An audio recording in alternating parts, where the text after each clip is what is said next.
Di sebuah kota kecil bernama Nijmegen, Belanda, lahirlah seorang anak laki-laki yang kelak akan tumbuh menjadi pesepak bola hebat. Namanya, Ole ter Haar Roemeny. Terlahir pada tanggal 20 Juni tahun 2000, Ole dibesarkan dalam keluarga yang hangat. Ia tumbuh di tengah budaya sepak bola Eropa, bermain bola sejak kecil, dan bermimpi suatu hari bisa bermain di liga besar. Dan mimpi itu pelan-pelan menjadi nyata. Ole memulai karir profesionalnya di NEC Nijmegen, lalu berpetualang bersama FC Emmen, hingga akhirnya berseragam FC Utrecht di Eredivisie Liga teratas Belanda. Posisinya adalah penyerang. Gaya mainnya lincah, cepat, dan cerdik di depan gawang. Ia adalah tipe pemain yang tak hanya mencetak gol, tapi juga menciptakan peluang. Tapi tahukah kalian, di balik namanya yang sangat Belanda, ternyata mengalir darah Indonesia dalam dirinya. Ibu dari ayah Ole berasal dari Indonesia. Artinya, Ole adalah keturunan langsung dari bumi Nusantara. Sebuah identitas yang mungkin tak terlalu disadarinya sejak kecil, namun makin lama makin terasa memanggil.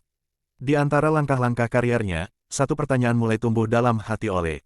Siapakah aku sebenarnya? Meskipun besar di Eropa, ada sesuatu dalam dirinya yang terasa belum lengkap. Ia mulai menggali, bertanya pada keluarga, dan mengenal lebih dalam akar yang tertanam di tubuhnya.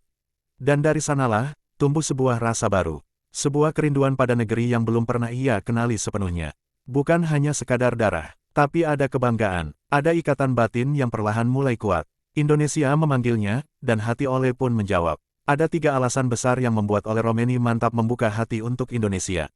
Pertama, darah keturunan dan rasa hormat kepada leluhur. Ole menyadari bahwa darah Indonesia adalah bagian dari jati dirinya. Dan membela timnas bukan hanya soal sepak bola, tapi soal menghormati akar dan asal-usulnya. Kedua, inilah momen emas untuk menorehkan sejarah baru. Indonesia tengah bangkit, membentuk kekuatan baru yang mulai diperhitungkan di panggung sepak bola Asia. Dengan dukungan penuh dari PSSI yang kini bergerak dengan visi jelas, serta fanatisme supporter yang membakar semangat di setiap sudut stadion, di mana semangat nasionalisme tumbuh menjadi energi kolektif yang luar biasa. Bagi Ole, ini bukan sekadar bermain, ini adalah panggilan jiwa. Sebuah tantangan monumental sekaligus kehormatan besar yang tak mungkin ia abaikan. Ketiga, panggilan hati. Bermain untuk Indonesia bukan hanya soal karir, tapi soal menjadi bagian dari sesuatu yang lebih besar dari dirinya sendiri. Sebuah rumah baru, yang ternyata terasa seperti rumah lama. Dan sekarang, ia bersiap. Jika semua proses berjalan lancar, kita mungkin akan melihat Ole Roemeny berlari dengan seragam merah, lambang Garuda di dada, dan ribuan suara meneriakkan namanya. Inilah kisah tentang seorang pemuda dari negeri jauh, yang memilih pulang karena hatinya telah menemukan rumah. Ole Roemeny, anak dari 2 dunia, yang kini bersatu untuk satu tujuan. Membawa Indonesia terbang lebih tinggi.